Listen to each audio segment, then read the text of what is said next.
Good morning, Britain. That sounded strange, didn't it? I am once again interrupting the Dubai content to film a serious video. This is about the zero emission vehicle mandate. Many of you have said, Jeff, when are you going to do a video on that?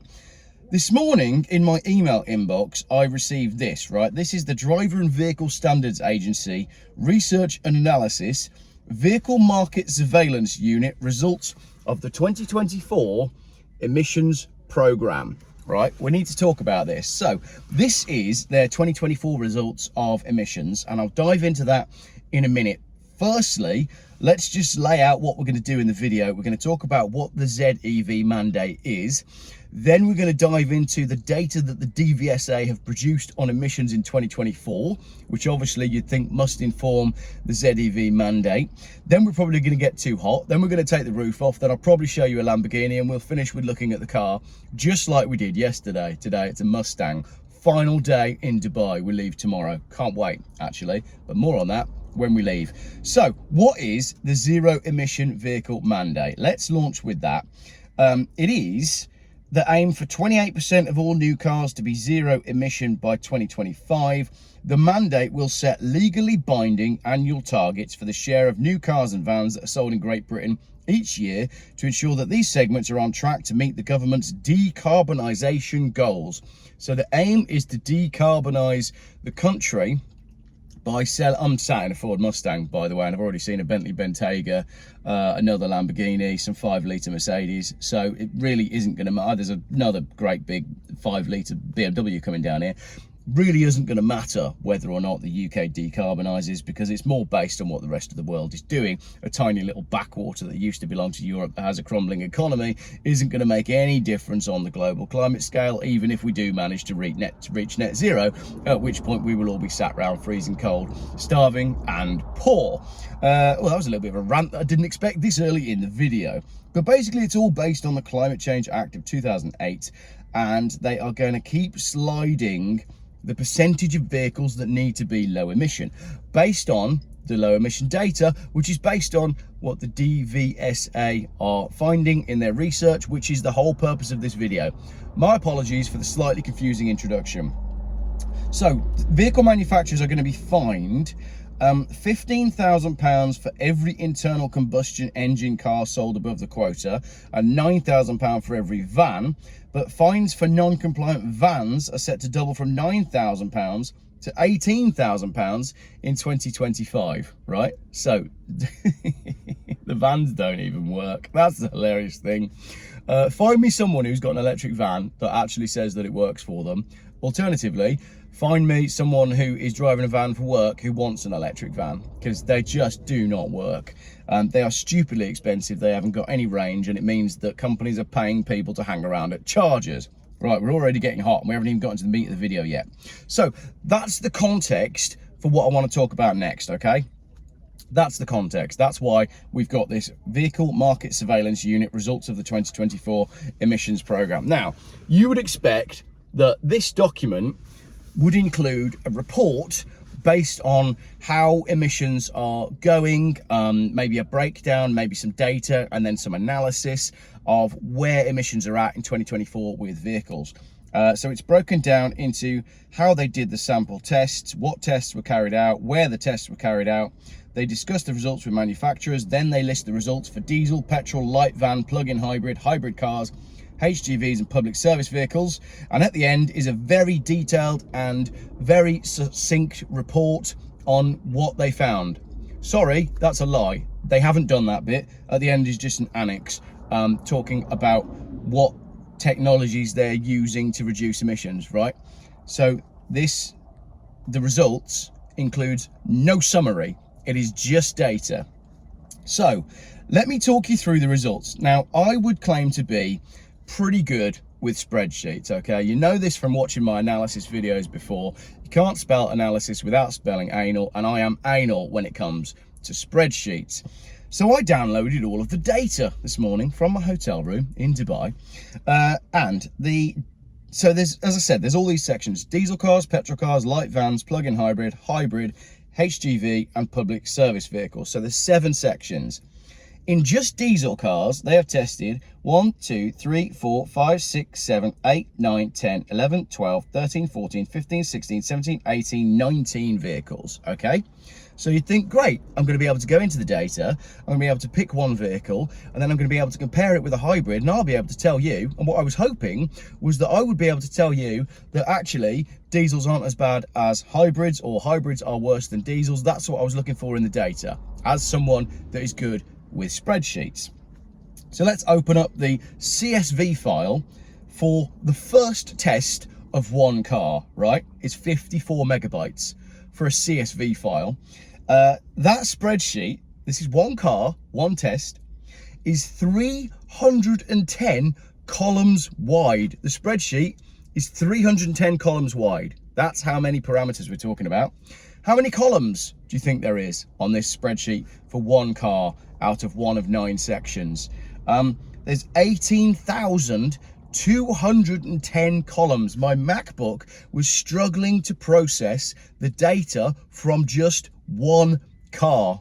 310 columns wide, 18,000 columns down. If I wanted to print that, well, funnily enough, in the hotel I'm staying at, it's 55 pence a page if I want to print something, and it's 50p a litre to fill my car. So it's cheaper to drive than it is to do research in Dubai. Right, so basically what I can conclude from that is it's almost impossible, unless you have a machine with massive processing power, to actually digest this data. So I opened up the Audi A4 test and I thought, right, what I'll do is I'll just pick something at random. There's a column that says plot time, so I just chose 40, which I assume is 40 seconds into the test. And I took the tailpipe CO2 and the tailpipe NOx for the Audi A4, and I got 12.9 for CO2 and 145 for NOx. And then I thought, right, now we're getting somewhere. I can just take the exact same sample from another car and I can compare it, and we can start to make sense of whether this zero emission vehicle mandate is actually going to make any difference to anything. So I opened up a Citroen C4, test number 3 of the Citroen C4, and oh no, that spreadsheet is completely different. I don't have the same columns, I don't have the same rows. So I can't compare the Citroen C4 to the Audi A4. So I go, all right, forget that, we'll ignore that for now. Let's open Land Rover Defender test 3 and see if I can do the same in there. No, that one's different again. So as I said, on the A4, the original one that I analysed, I was looking for a plot time of 40. The words plot time don't exist in any of the other spreadsheets. So to go into hybrid and self-charging, well, my computer crashed. I can't even open the data. The link is in the description for you to go and have a look at this for yourself. If you can analyze this data in a way that's better than me, please do. So my conclusion is that the zero emission vehicle mandate, which is ridiculous based on the context of where the little backwater that is the United Kingdom exists within the context of the world, is totally irrelevant, and the testing upon which they're basing the data for the zero emission mandate is so unbelievably confusing that it's impossible to draw a sensible conclusion. That is Britain in 2025. Good luck with the zero emission vehicle mandate. I can't make head nor tail of it. We are being misled down a garden path that only leads to ruin. The car manufacturers are going to go broke. All of the automotive manufacturers, the parts manufacturers are going to go broke. All the dealers are obviously going to go broke. And you're not going to be allowed to drive your car based on data that we can't even understand. We're being hoodwinked. It's like a gigantic lie, the whole thing. Please go and have a look for yourself. And if you think you can analyze the data better, I will hold my hands up and say, I did something wrong. If you're able to analyze the data, email me and I will happily include it in a video. Honestly, you cannot analyze a spreadsheet that is 310 columns wide and 18,210 columns long. We are being lied to every step of the way. The zero emission vehicle mandate is insane, and Britain is, well, finished unless we do something soon. I'm not quite sure what that is. Disappointingly, I haven't done what I said I was going to do. I have got too hot, but I haven't found a Lamborghini. So I think that's the end of this video, because I could go on trying to analyze the data, but there's really no point. Let's start the engine and get the roof off. Oh look, it's a handle one. There we go. Yeah, so it's just insane. what is the UK doing? Donald Trump has rolled back the ZEV mandate. He's basically admitted that it's all a fraud and a load of balls, and all it's going to do is hand the entire USA automotive industry, which the USA was built on, to China. So Donald Trump knows what's up. I don't know why there's no Lamborghinis coming down here today, but I'll jump out and I'll show you the Mustang, which I really like. It's far better than the Camaro that we were in yesterday. And if you watched yesterday's video, you'll know that I was able to get rid of the Camaro because of a broken seatbelt. You can't drive around with your kids in a car with a broken seatbelt. So I was able to speak to the hire company and say, look, this isn't good enough. Could you please give us a different car? So they gave us a Mustang instead. Last night we went and did a brilliant video at an exotic car showroom. More than 80 exotic cars in there, just ludicrous. Even if you're not into supercars, it's still an impressive video. 2 Bugattis and a Ferrari SP2 or 1, whatever it's called, at the front. And I took a photo of 3 cars, and the value of the cars in the photo was 10 million quid.